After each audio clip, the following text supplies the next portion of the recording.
जब हम शरीर का बिना उपयोग किए बगैर परमात्मा को ध्यान में रख सके, ये कैसे होगा? तो इसकी लिए आपने सुना होगा तीसरी आंख, कि जिसकी तीसरी आंख खुल जाती है उसको परमात्मा हमेशा दिखता है, हर पल दिखता है। सुना है आप लोगों ने? कैसे खुलेगी तीसरी आंख? और दो आंखें कौन सी हैं? दो आंखें पहले से है सबके पास, चर्म चक्षु और मन की आंख, मानसिक चक्षु, ये दो आंखें अपने पास है। तीसरी आंख जो है वो दिव्य चक्षु, जिसका आप जिक्र कर रहे हैं। इस शरीर की आंखों से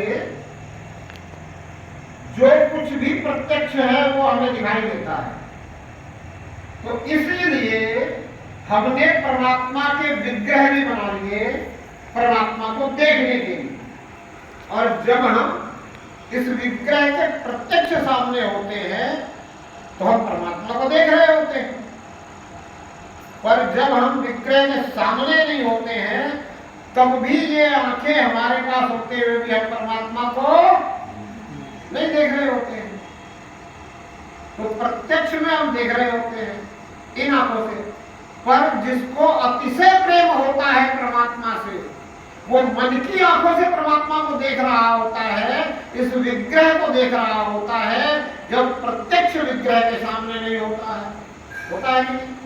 जिसको अतिशय प्रेम हो, जैसे आप यहाँ सभी बैठे हो, अगर इनमें से कोई घर का ज्यादा प्रेमी है तो यहाँ बैठे बैठे इन आंखों से तो मुझे देख रहा होगा, पर मन की आंखों से घर को भी देख रहा होगा।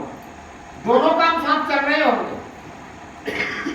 तो ऐसे ही जो परमात्मा का अतिशय प्रेमी होता है, जब वो विग्रह उसके सामने नहीं होता है तो वो मन की आंखों से विग्रह को देखता रहता है।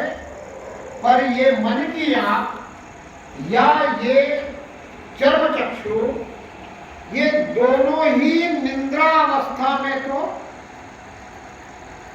हम उपयोग में ला ही नहीं सकते, नहीं ला सकते ना।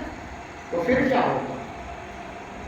फिर जो परमात्मा का अतिशय प्रेमी है वो परमात्मा को मानसिक रूप से देखते हुए, मन की आंखों से निहारते हुए,